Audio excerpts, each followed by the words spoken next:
media's just saying, oh, they're coming already. So they're coming down. Here's the group from the PAG and their supporters. I thought there'd be more, flag waving and more other type of supporters too, but that obviously hasn't happened.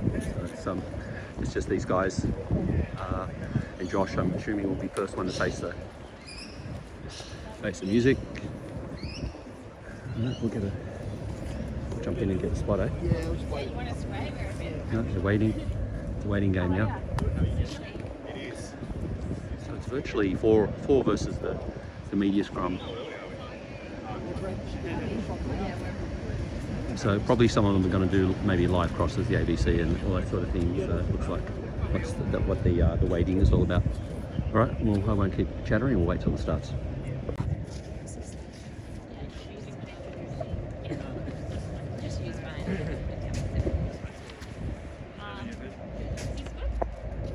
Amal, Nassar, Amal, Nassar. I'm one of the organisers with Palestine Action Group. Right now in Gaza, we are seeing unprecedented man-made famine and forced starvation. Israel is currently escalating its atrocities, and the Australian government continues to fail its obligations under international law to prevent a genocide. 40,000 babies in Gaza are at a point of starvation, and they are going to reach a slow and preventable death because there is no baby formula entering Gaza, and mothers cannot breastfeed their children because they are malnourished. This is preventable. This is a forced starvation campaign by Israel. Palestinians are being genocided at unprecedented levels.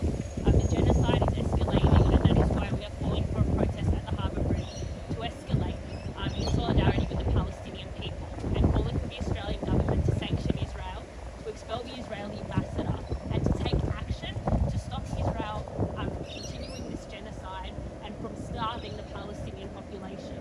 This is totally preventable. We could prevent this right now, and our government is not acting, which is why we want to take on Australia's biggest landmark to show that the vast majority of the Australian people are against this genocide and want to end the starvation in Gaza. Yeah, thanks, Amal. I'm Josh Lees, also from the Palestine Action Group here in Sydney. As Amal said, we're facing unprecedented and urgent crisis of mass starvation in Gaza, a deliberate mass starvation caused by Israel to the 2 million population of Gaza. That is why we are calling for an urgent and not unprecedented, but an urgent and massive response to that genocide. That's why we've called for a special march over the Sydney Harbour Bridge this Sunday. Now that is important, as Amal said, because the Sydney Harbour Bridge is such a powerful symbol. This will be global news if we have, thousands upon thousands of Sydney-siders marching over that bridge. That will send a very powerful message to the people of Gaza, to Israel, that they must stop this genocide, and to our own government to stop their exports of weapons to the Israeli military, which sadly are continuing to this day. Now, we have met with police today at 12 o'clock. What they have said to us is that they are still considering their position in relation to our protests. Now, we note, of course, the remarks that were made by Chris Minns this morning, the Premier. He has said that supposedly people marching for peace, Sydney-siders marching over their own bridge for peace, would cause chaos in this city. And importantly, he has said that that is his position at any time. So this is not a question of how much notice the government or the authorities have been given. Chris Minns says that at any time, under any circumstances, in his words, he would oppose such a march. Now that's very significant. It means that this is not a question of timing as far as the Premier is concerned. Now thankfully we don't live in a society where the Premier gets to decide who and where we get to protest. And so we have put forward our Form 1 to have our march over the Sydney Harbour Bridge, and that is our plan, that this Sunday we will be marching over the Sydney Harbour Bridge. That is an eminently feasible plan to do so. The bridge is closed all the time for major events. In fact, just a few weeks after our planned march, there is a Sydney Marathon which will be running over the bridge along the same route basically that we are proposing to march. So the authorities, Transport New South Wales, etc., have the plans already in place to be able to shut the bridge. They know how to do that. They've done that many times for marches and other events through history. They can also do it for this Sunday. Obviously that can be done in a way that is safe, that still allows emergency vehicles access, buses can still access the bridge, but we will also get to exercise our right as Sydney-siders to march against this genocide, which is what we intend to do on Sunday. So we hope it doesn't come to it, but if we'll wait to hear the response from the police. If necessary, we are prepared to defend our right to march in court. We hope it doesn't come to that. Yeah, thank you. Leong, the Greens member for Newtown and New South Wales Greens human rights spokesperson. The Greens in the New South Wales Parliament have made it completely clear in writing to the Police Minister and the Police Commissioner that we support the right for people to engage in peaceful protest by marching over the Harbour Bridge. It is absolutely clear that the people of Sydney, on a number of occasions of significance, have taken to the bridge to express our global support and solidarity for a range of movements. I note, as has been noted before, that the Premier has said that a bridge march will cause chaos. Anyone with a heart watching the starvation of children and people inside Gaza right now would know that we have no option but to disrupt and cause chaos until this genocide ends. You cannot behave as business as usual when a genocide is going on. The purpose of peaceful protest is to disrupt, to cause chaos for a moment, to demonstrate that what we want to do is to actually see an end to the genocidal regime. And if the Premier thinks that this isn't something that we need to weigh in on as a city, if he thinks that he doesn't have a role to play, then I remind him of this, that after October 7, the Premier chose to light up the Sydney Opera House in the colours of a genocidal regime. Right now, on the record, we have a message from Sydney saying which side we are on, and we need to right that wrong and make a very clear message this Sunday to say that the people of Sydney, the people of our communities, are on the side of peace and humanity. And that is why we need to see the bridge march go ahead. It's why the Greens are supportive of it. And we need Premier Minns to get out of the way, to recognise that he, as we told him, is on the wrong side of history, and that we need to ensure that as soon as we can stop the two-way arms deals between Australia and Israel, that we can see an end to this genocidal regime and a stopped enforced starvation of children inside Gaza. Sorry, but I think it's important, which is that just here in less than 48 hours since we announced this call, we have seen a huge wave of support from the community in Australia, like we've never seen before. We have now Amnesty International has endorsed our march on Sunday. A number of major trade unions have endorsed our march and say they're planning to bring contingents on Sunday. The Australian Services Union, the Nurses and Midwives Association, the Electrical Trades Union, and many more unions are in the process of endorsing this march.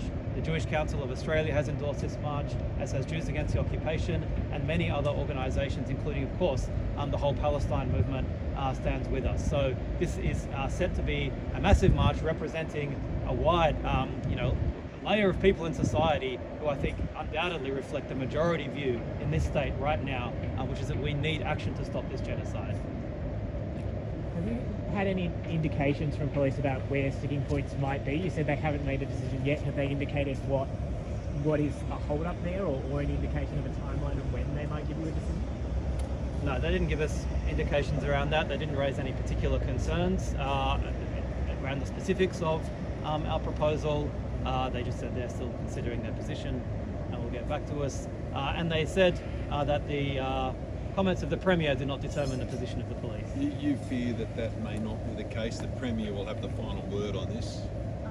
Well, historically, we have seen at least an indication of influence from the Premier's office onto the actions of New South Wales Police. This isn't the first protest that the New South Wales Police have tried to shut down. If you recall, right after this genocide started just almost 2 years ago, the New South Wales Premier said that the Palestine movement will never march the streets of Sydney, and we saw a lot of challenge and backlash from the New South Wales Police before we were ultimately allowed to march. Again, last year on the anniversary of October 7, we were ultimately taken to court, and we had that Form 1 in place for 1 month. So we had 1 month notice to New South Wales Police. There was no indication of any issue with that march up until there was politicians came out against our march and condemning our movement. That's when the New South Wales Police then took us to court. So I think there is clearly political influence on So you're our wary? Yes, we are very wary. Have you had any direct communication with the Premier's office yet about the protest? What are the plans for Sunday? What can you tell the public what you're planning to do right now? Kick-off time, that sort of thing. So we plan to kick off at 1 p.m. In Leong Park, march across the bridge to the US consulate to demand that Israel and US stop that Israel and the United States stop the forced starvation of Palestinians' children, sanction Israel and end a two-way arms embargo. We are seeing a preventable humanitarian catastrophe, and we want to bring Australian people onto the streets in Australia's biggest landmark to that to show that. Do you believe the pro-genocide lobby has any influence on Chris Minns and the decisions made? Look, I can't say what influences Chris Minns, but Chris Minns has shown that he is quite supportive of the state of Israel and has been quite oppositional to the Palestine movement over the past 2 years. And we are quite concerned, for example, for a report from the anti-Semitism watchdog, Gillian Siegel, which is attempting to essentially crush the right to protest. So can I just then ask if the police say no, they take you to court? How does the court process? The police can't not authorise it. It's not the police can't authorise or not authorise a rally or leave a court. That's what we've always said. And to always so I just want to say on that, I think that it's really important to recognise the scale of community support for a march along the bridge on Sunday, and I think that it is high time that Premier Chris Minns realised that the position of our community is very clear. We want to see an end to this genocide, and people are crying out for political leadership from those in charge to actually be supporting us as a community to demonstrate our horror at the starvation of children and people inside of Gaza. Now, Premier Minns has deliberately made a decision to take a side early on in this struggle to actually add to social division in our communities by taking a side rather than recognising the complexities of these issues and the long history of an apartheid regime in Israel. Now, the choice the Premier has is he can spend the next few days attempting to crack down on the right of people and citizens of New South Wales to engage in peaceful protest, or indeed, he can acknowledge that the starvation of children is horrific, and he and the Prime Minister and others can join us and show a sense of leadership about whose side we're on for a position of humanity. And I would welcome the opportunity to march with Chris Minns across the Harbour Bridge to show that we both think, no matter our political differences, that actually the starvation of children forcibly inside Gaza is something that we need to be horrified by. The Police Association president today said that just with the time frame here and the president of the Police Association, that the resources don't need to be diverted, that this wouldn't be feasible at the time frame given. Are you concerned that there's just not a way to facilitate the request at this point? Well, the reality is the Harbour Bridge has been shut down on numerous occasions. It was shut down for the World Pride March in 2023. It was shut down in 2000 for a Reconciliation Week protest, and it was shut down for several hours to facilitate a Ryan Gosling film, which may I add wasn't even good. So I think it can be. I think it can be shut down to demonstrate that we are all opposed to the starvation of children and the starvation of men and women. My own cousins are in Gaza and they're pleading to us that we need to do more. And the people in Gaza are desperate for help, and I think we can, shut down a couple of lanes on a bridge for a few hours to demonstrate that the Australian people are opposed to one of the greatest crimes against humanity that we have ever witnessed on our phones in this period. Just about community support, how many people are you expecting to show up to this protest on Sunday? And do you expect that crowd number to change if the protest isn't authorised by the courts? Only evidence is that when the police or the Premier tried to ban our protests, they multiply in size by about 10.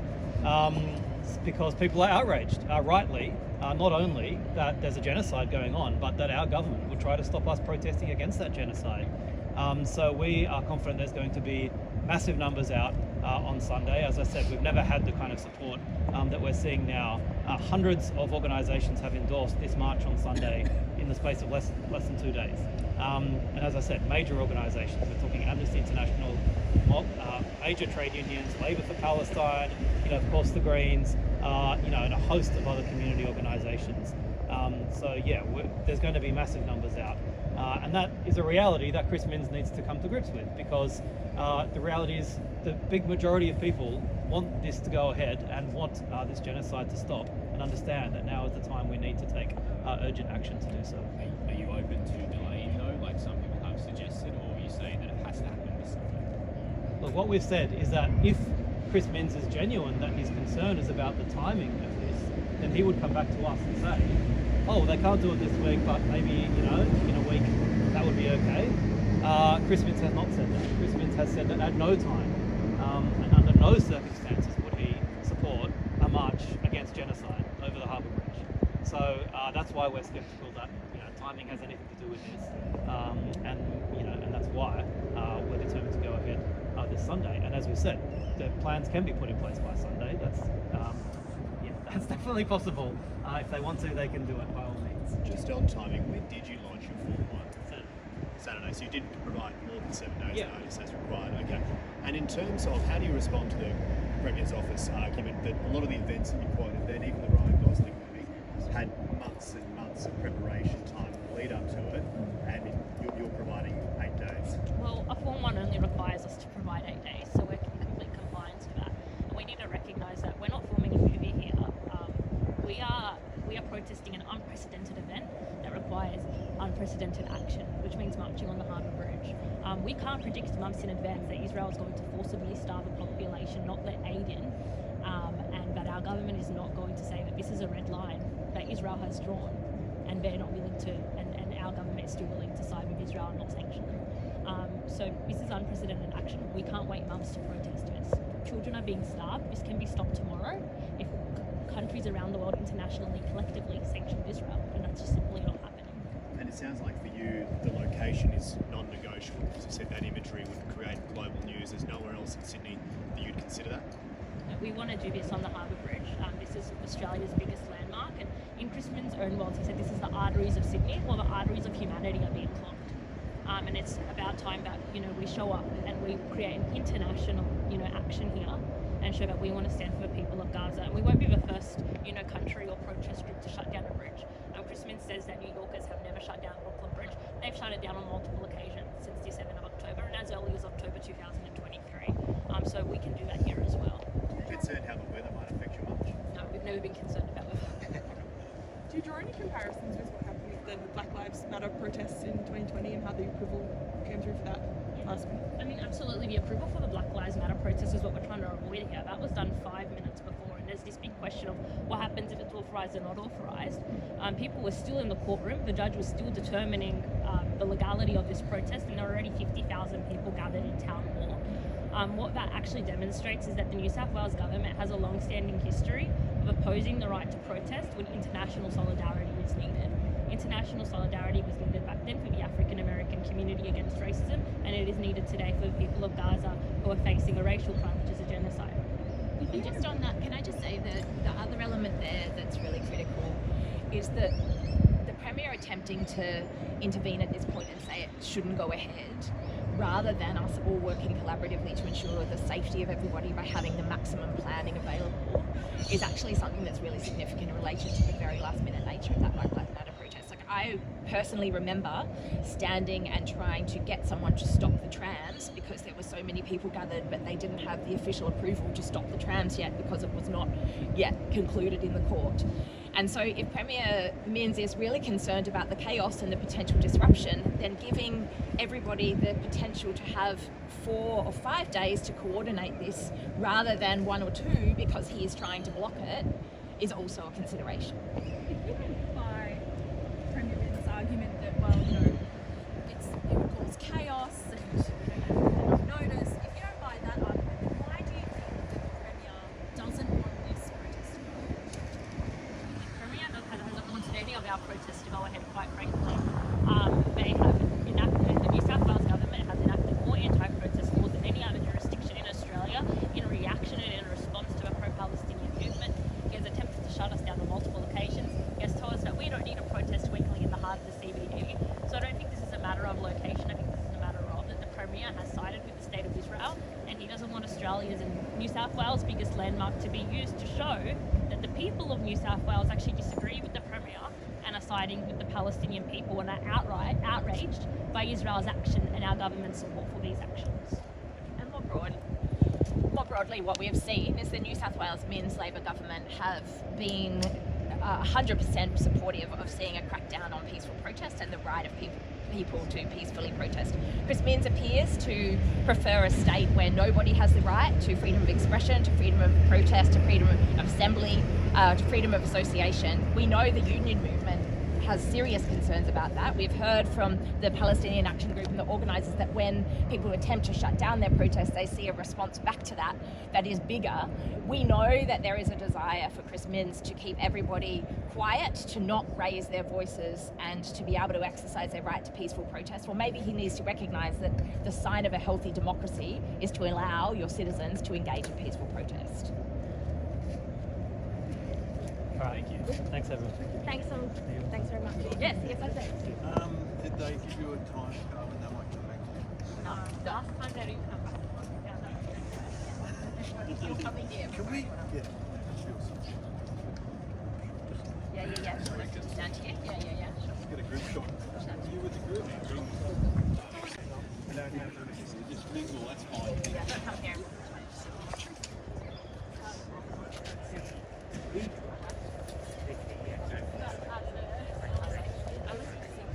This is set up by the reporter asking them to stand around and mingle for a photo.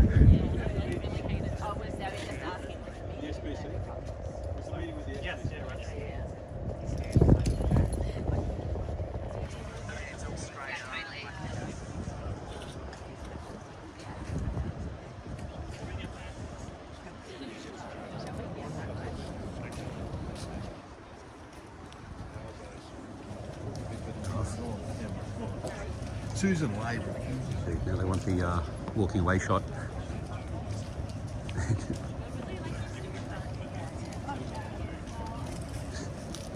It's unfortunately so contrived, but I guess that's what they need for the videos, so they go along with it. Enough. All right, off they go into the sunset.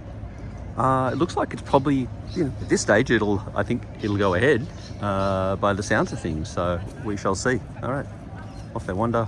They've done all the cameras are done. They're all finished. Yeah, that's enough from me as well. All right.